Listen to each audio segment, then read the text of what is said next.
They give you a strange amount of advice on your way out of the only home you have ever had. Walk west. Keep to the roads. Do not stop in the king's country. As if I had a say in any direction.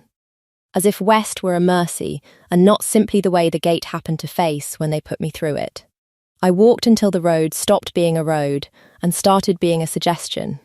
I walked past the last marker stone of Stonewater Land and into country that belonged to no one I knew, and somewhere in the third day, in the long desolate stretch where the grass goes silver and the wind has opinions, my body decided it had carried me far enough and set me down in the ditch like a thing it was finished with. I was 23, a woman grown by any pack's law, and I had been an omega my whole life, which is to say I had spent it being the last to eat and the first to be blamed, and I had borne it, because bearing things was the one skill an omega was permitted. I had not expected to bear being cast out. There is a difference between being low and being gone. And no one tells you what the second one does to your knees. So I lay in the ditch at the edge of the world, and I watched a beetle climb a stalk of grass with more purpose than I had left in me, and I thought, with the flat clarity of someone who has run out of feelings to feel, well, this is a foolish place to die. There is not even anyone here to be inconvenienced by it. That was when I heard the horns. I want to be honest about what I felt, because I have told this part many times since, and people always expect the wrong thing.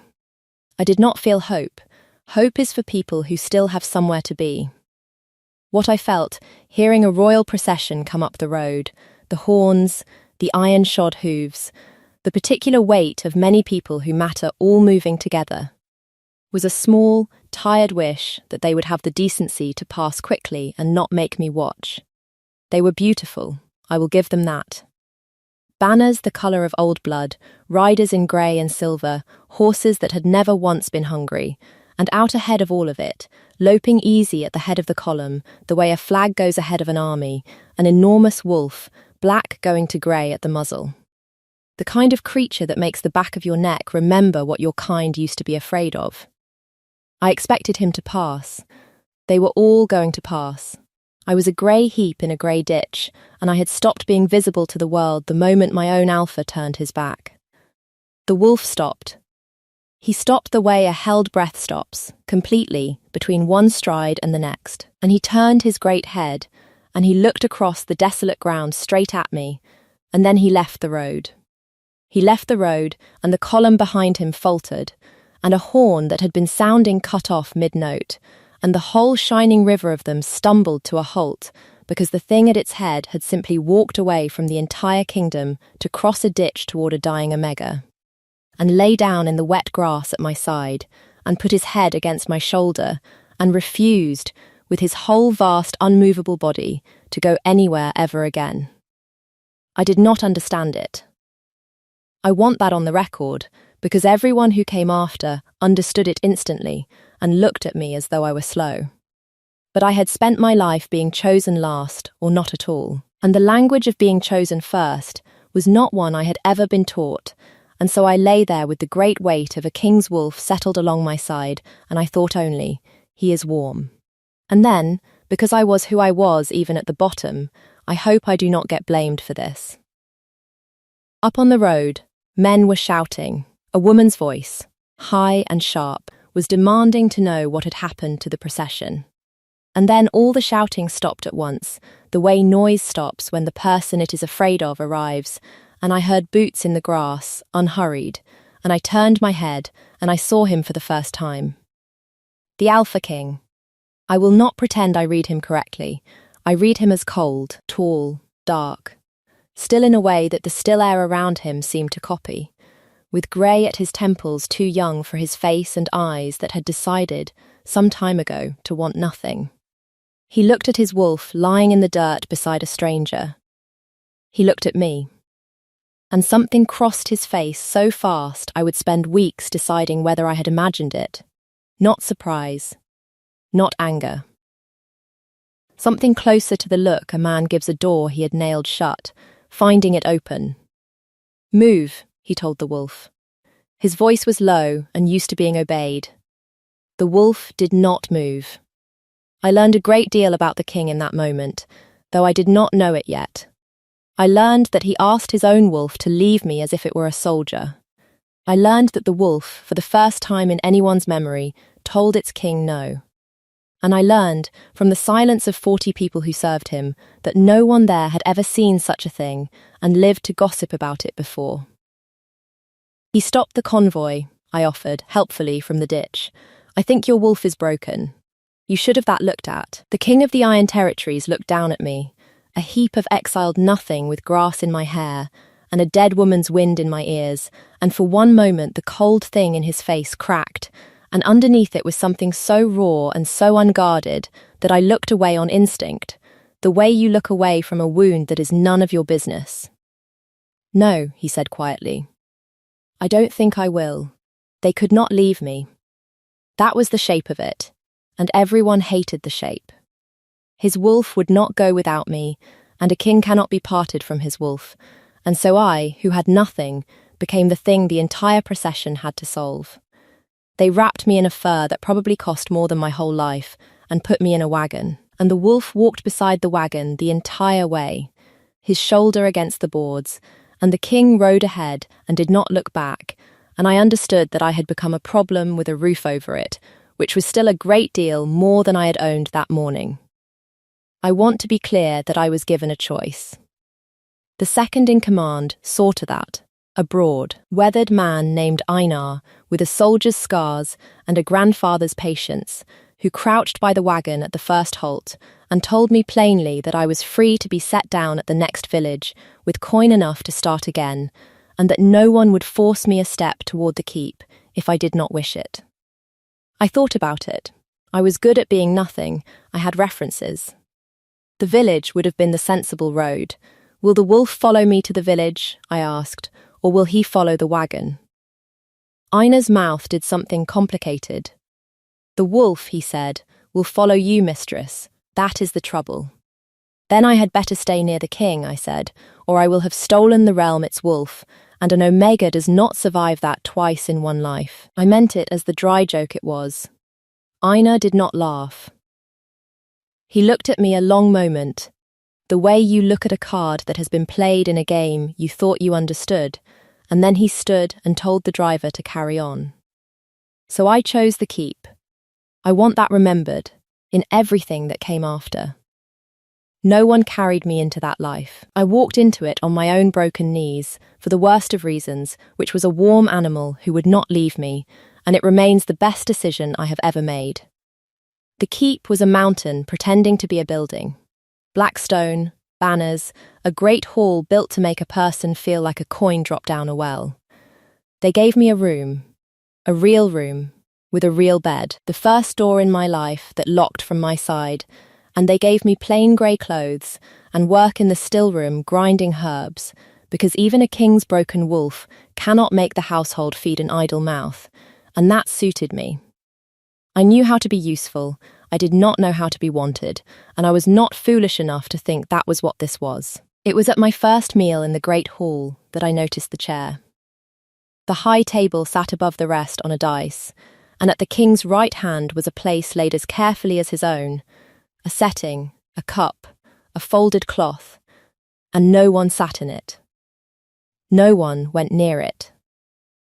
A serving boy reached to clear the untouched plate at the end of the meal, and a woman's hand closed on his wrist before he could, and the boy went white, and the plate stayed. The hand belonged to Lady Corva. She was the most elegant grief I have ever seen worn as a garment, tall, silver-fair, beautiful in the way of cold mornings, and she moved through that hall as though she owned the air in it, because in every way that mattered she did. She had run the king's household for 3 years, since his Luna died, and she did it with the devotion of a woman tending a grave, and the place at his right hand was the grave. I learned all of this in whispers. The only currency an omega is ever given freely. Whose place is that? I asked the girl beside me in the still room the next morning, because I have never in my life learned to leave a closed door alone. She did not look up from her grinding. "We don't ask," she said. "Lady Corva keeps it set. We don't ask. So of course I could think of nothing else. I should tell you that the king avoided me. He did it well, the way a man does a thing he has practiced. For my first weeks in the keep, I saw him only at a distance, at the head of the hall, on the training ground, a dark figure who governed a kingdom with the flat competence of someone going through correct motions. He never came to the stillroom. He never sent for me.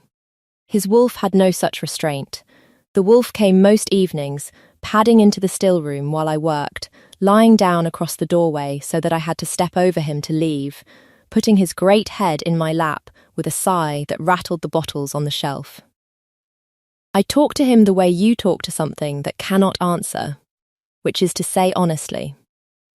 I told him about Stonewater, about being the last to eat, about the morning they put me through the gate with no charge spoken and no reason given, just my own alpha not meeting my eyes and a strange haste in it, men I had known my whole life suddenly unable to look at me, as if I had become a thing it was dangerous to have seen. I still don't know what I did, I told the wolf, grinding dried yarrow to dust. That is the part that keeps me up. You can survive being punished. It is being punished for nothing that rots you. The wolf lifted his head and looked at me with an attention no animal should have, and I scratched his ears and felt foolish, and did not yet understand that I had just told the truest thing in the realm to the one creature that already knew it was not nothing at all. The man came only once in those weeks, and he did not mean to. I had stayed late, and I crossed the dark hall to take a shortcut to my room, and he was there, alone, sitting at the high table in the unlit dark, with the empty place beside him and a single candle burning in front of it. Not in front of his own seat. In front of hers. He did not hear me at first. I saw his face before he arranged it. I saw a man keeping a vigil he had told no one about, and I understood, wrongly, as it turned out, but I understood something, that whatever this was, it was not over for him. The dead are supposed to be buried. This one was being kept. He felt me there, and the face went away, sealed shut like a letter. You should be asleep, he said. So should you, I said, before I could stop myself, because that is my great failing, the truth coming out the wrong door. Forgive me, I forget who I am talking to. He looked at me across the dark, the candlelight between us, and he did not send me away. No, he said slowly. I think you don't. I have wondered since whether that was the moment. For him, I mean, I cannot speak for his wolf, which had decided in a ditch. But I think the man, the careful, sealed man, began to come undone the first time someone in his own hall told him to go to bed as though he were a person and not a throne. He had been a monument for 3 years. I did not know how to treat a monument. It is, I think, the only thing I have ever offered anyone that they could not get elsewhere. If you are still with me, and I hope you are, because this is the part where it stops being a sad story and starts being a dangerous one, I would love to know where you are listening from tonight, and whether you have ever been somewhere you were sure you did not belong, only to find the one creature in the room that disagreed. Tell me, after, and if this has its hooks in you, follow along. The door, as someone once taught me, is worth leaving open. The next morning, Lady Corva sent for me, and the dangerous part began. She received me in a solar full of her dead sister's things. I understood that only later. At the time it was simply a beautiful cold room with a beautiful cold woman in it, and a window that looked down over the whole keep like an eye. She was gracious. That was the worst of it. She told me she understood my position was not my doing, that no one blamed a stray for the strange behaviour of the king's wolf, that she felt only sympathy for a girl so far from home. And then, in the same warm voice, she explained that my presence was a kindness the household could not long afford, that tongues were wagging, that the king's dignity, so newly steadied after his great loss, could not survive becoming the subject of a kennel maid's romance. That she had found me a position with a noble family 2 valleys distant. a good place, a generous place, and that the wolf would forget me in a week and the king in less, and was it not better for everyone, truly, if I went quietly before I was made to go in some way less kind? I have been spoken to by powerful people my whole life. I know the sound of a threat wearing perfume. His wolf followed me from a ditch, I said. If you can get it to forget me in a week, my lady, you should be advising the king yourself, and not merely setting his table. It was the table that did it. I saw it land.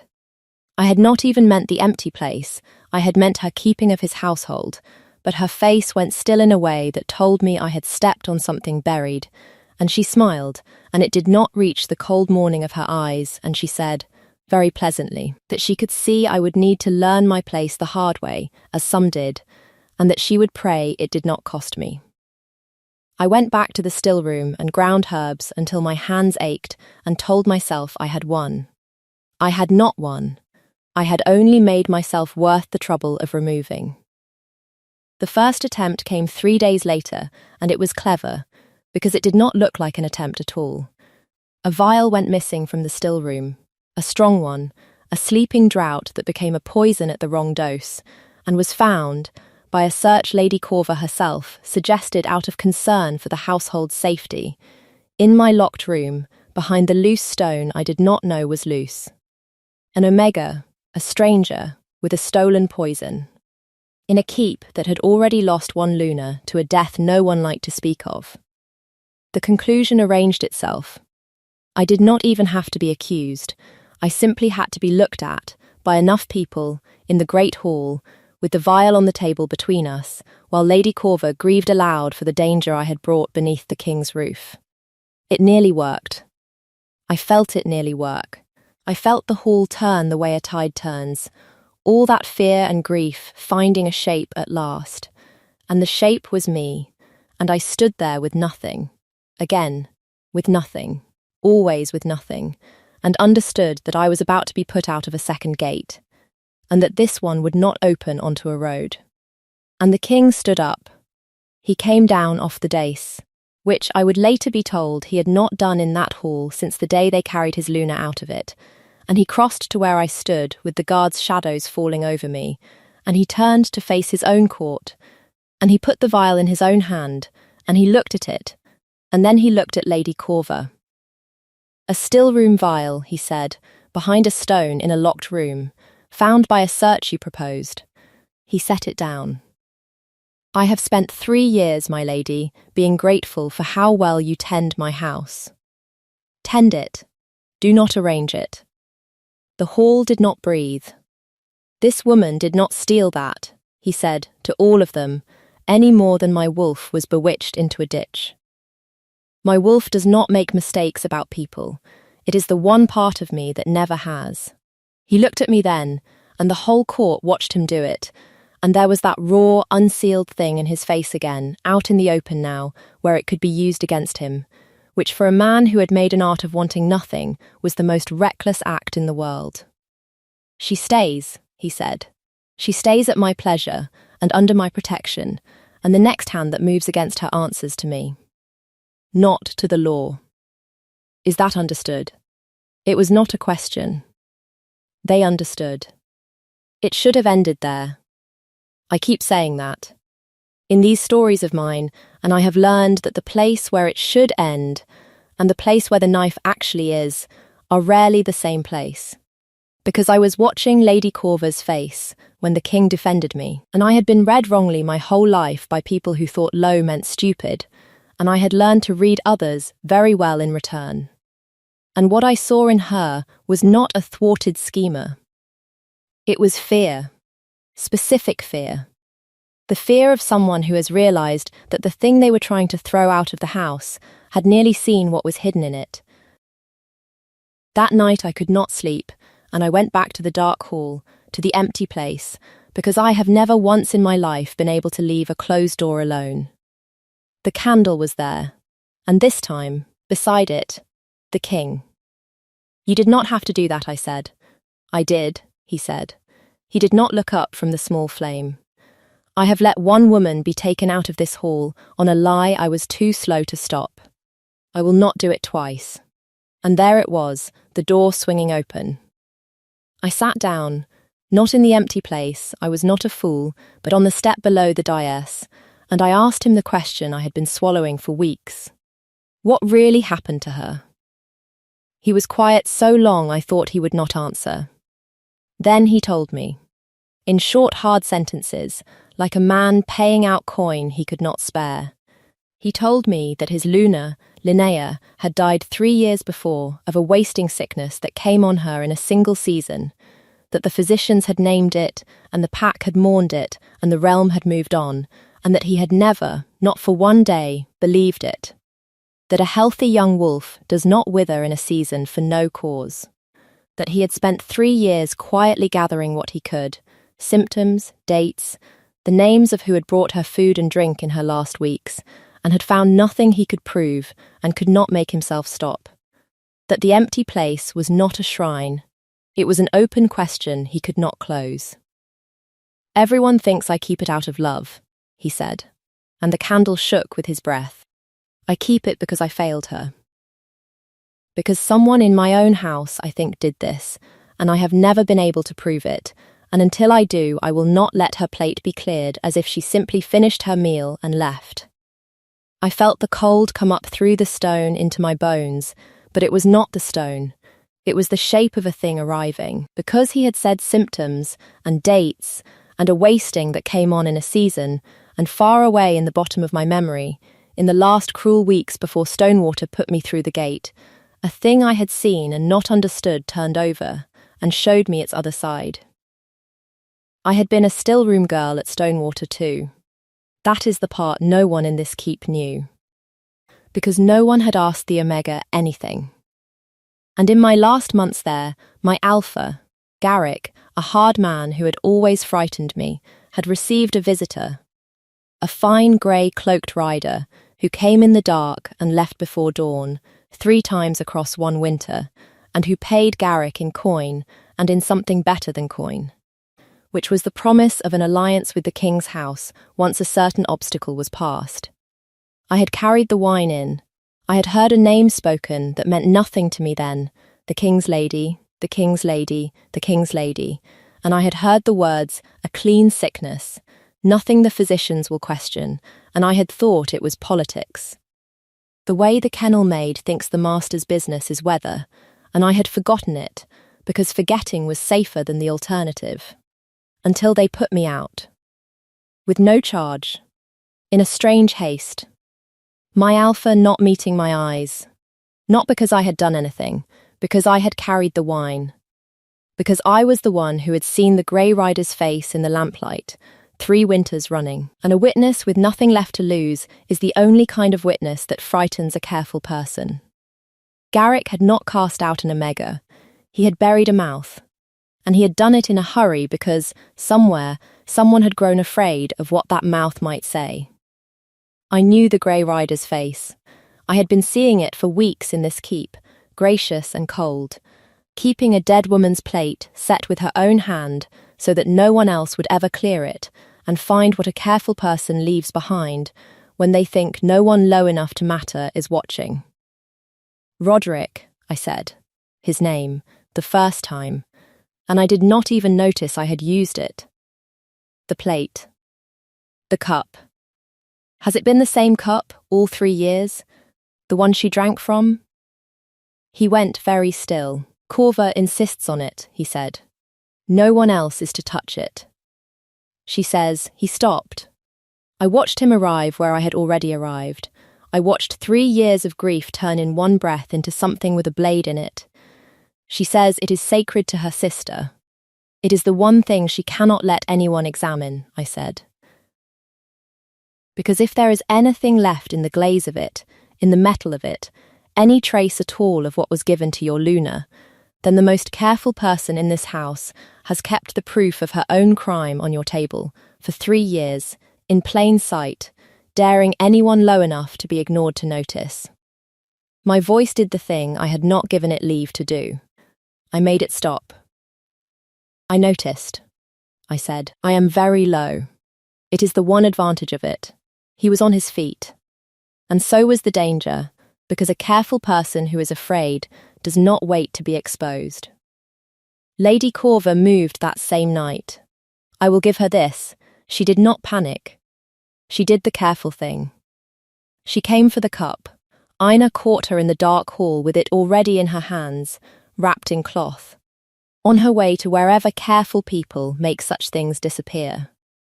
And there was a struggle that an old soldier should have won easily, except that she had brought a blade, and he had brought only his hands, and I came into the hall to the sound of it, Ina down on one knee with his arm opened and bleeding, and Corva with the cloth-wrapped cup in one hand and the knife in the other. And 3 years of perfect grace finally showing me the face I had carried out of Stonewater in the lamplight. You should have gone to the village, she said. She was not even angry. That was the most frightening thing about her, to the very end. I gave you a road. I always give them a road first. She did not give me one this time. She came at me with the blade, fast, to silence the last mouth between her and 3 more years of perfect grace, and I did the only thing a still-room girl with nothing can do, which is to put myself between the knife and the thing that mattered. And the thing that mattered was the cup, the proof, the dead woman's name. I got a hand on the cloth and held on, and the blade came down, and a line of cold opened across my forearm, bright and clean, and I felt my own blood come hot over the cold, and I did not let go. I had spent my life letting go of everything. I held on to that. The wolf hit her like a thrown door.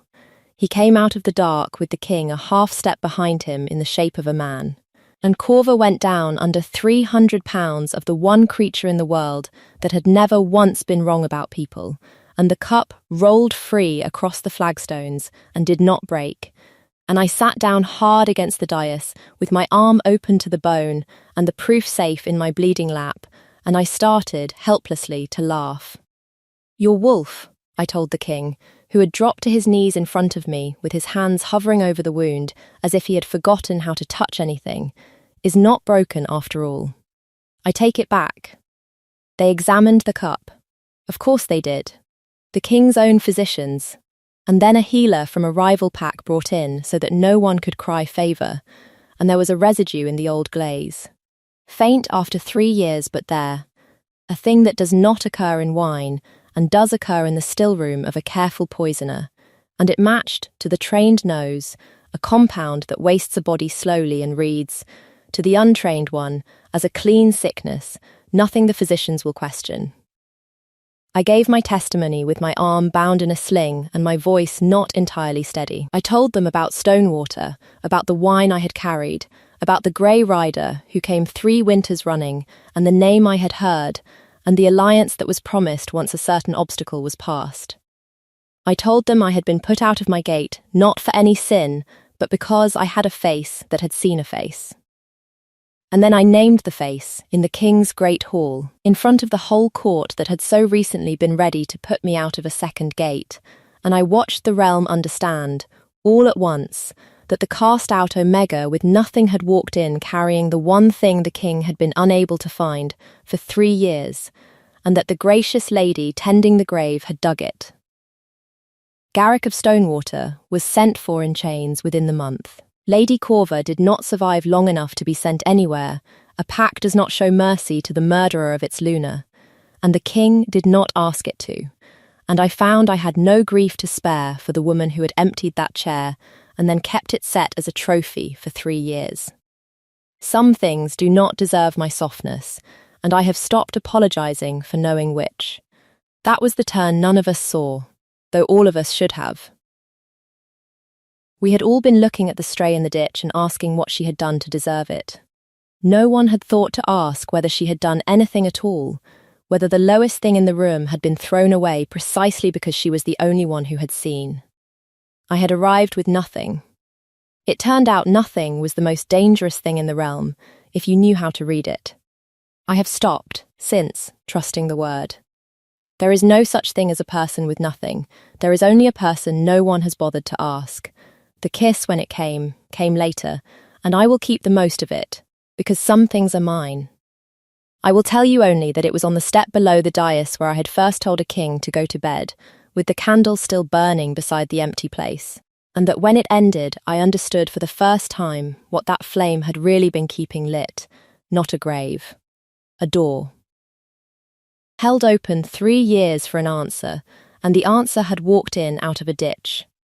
He said my name like it was the verdict he had been waiting 3 years to read aloud. A year on, there is no empty place at the high table. The cup is buried with Linnea, where it should have been from the start, and her plate was cleared at last, not in forgetting but in the opposite of it, with the whole pack standing witness and her name spoken plainly, a wound finally allowed to close because the thing that had kept it open had been answered. Roderick walked through that and came out the other side a man instead of a monument, and I was the one steady in it, which is a strange thing for the lowest creature in a kingdom to be, and I have decided I do not mind being strange. I am the Luna of the Iron Territories now, which still makes me want to laugh at funerals and weep at feasts, an omega cast out of a ditch, sitting at the head of a table she was once not allowed to ask about. They came to it slowly, the great wolves of this place. Some came to it because they feared him. More came to it, in the end, because of a simple thing they had all watched, that the king's wolf, which had never once been wrong, had crossed an entire kingdom to lie down beside me. And a pack will follow its wolves into truths its pride would never reach on its own. Einar healed crooked in the arm and complains about the weather in it and is the truest friend I have ever had. The chair beside the king is mine now, and on the rare nights he is gone from our rooms I know where to find him, down in the hall, at the table, sitting in the dark with the new candle that we keep lit for no grave at all. Only for the habit of leaving a light for whoever is still out there on the desolate road, sure they belong nowhere, not yet knowing that somewhere a wolf is already deciding otherwise. A letter came last week from Stonewater, from the pack that put me through its gate without a word, now leaderless and ashamed, asking, with enormous delicacy, whether the new Luna might find it in her heart to speak for them to the king, who held their alpha in chains.